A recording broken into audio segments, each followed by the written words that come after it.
அப்பா, என்னம்மா இது? அக்காவோட ரிசப்ஷன் புடவைப்பா.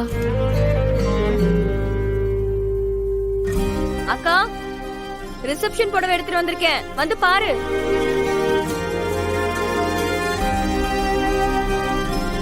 நல்லா இருக்குமா? இந்தாம்மா புடவை பாரு.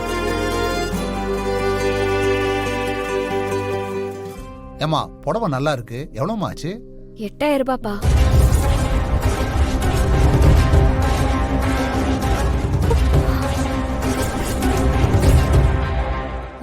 ரூபாவா? இவ்வளவு சீப்பா எடுத்துட்டு வந்திருக்கீங்க? கல்யாணத்துக்கு வர ஃப்ரெண்ட்ஸ் எல்லாம் 15,000 20,000ன்னு இதை விட காஸ்ட்லியான புடவையில வருவாங்க. கல்யாண பொண்ணு நான் இந்த புடவைய கட்டிட்டு நிக்கணுமா? ஏங்கா, விலை கம்மியா இருந்தா என்ன, புடவை நல்லா இருக்குல்ல. இதை நான் எவ்வளவு கஷ்டப்பட்டு தேடி பிடிச்சு வாங்கிட்டு வந்தேன் தெரியுமா? ஆமா தீபா, புடவை நல்லா தானே இருக்கு. இதுக்கு என்னமா குறை?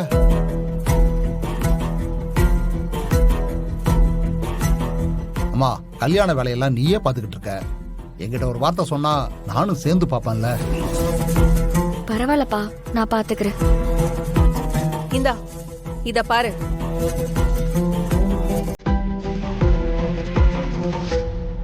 நல்லா இருக்குல்ல? சரி, இந்த புடவை விஷயத்துல சொதப்பின மாதிரி கல்யாண ஏற்பாடுல சொதப்பிராத.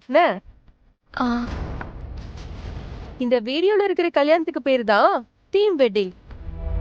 இதுதான் இப்ப ட்ரெண்டிங்ல இருக்கு. கார்த்திக் தான் இத பார்த்து எனக்கு அனுப்பி வச்சான். ஸ்டேஜ் டெக்கரேஷன்ல இருந்து பொண்ணு மாப்பிள்ள காஸ்டியூம்ஸ், வர கெஸ்டோட ட்ரெஸ் கோடுன்னு இப்படி எல்லாமே மேட்ச் ஆகுற மாதிரி முன்னாடியே பிளான் பண்ணிருவாங்க.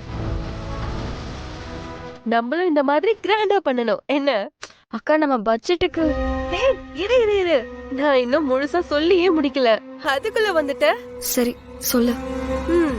வெட்டிங் போட்டோகிராஃபி ரொம்ப ரொம்ப முக்கியம்.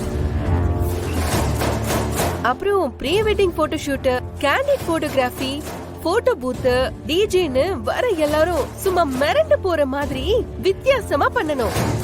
ஏமா தீபா, முடிஞ்சுதா இல்ல இன்னும் இருக்கா? அவ்வளவுதான்ப்பா. அக்கா, நீ சொல்றதெல்லாம் ரொம்ப செலவாகும்க்கா. நமக்கு இருக்கிற பட்ஜெட்டே ரொம்ப கம்மிதான். அதுக்கே நம்ம என்ன பண்ண போறோம்னு தெரியல. செலவானா என்ன? லைஃப்ல ஒரு தடவை தான் கல்யாணம் பண்றோம். அப்போ அது எவ்வளவு முக்கியமான ஈவென்ட். அப்படிப்பட்ட கல்யாணம் நமக்கு பிடிச்ச மாதிரி பண்ண வேண்டாமா?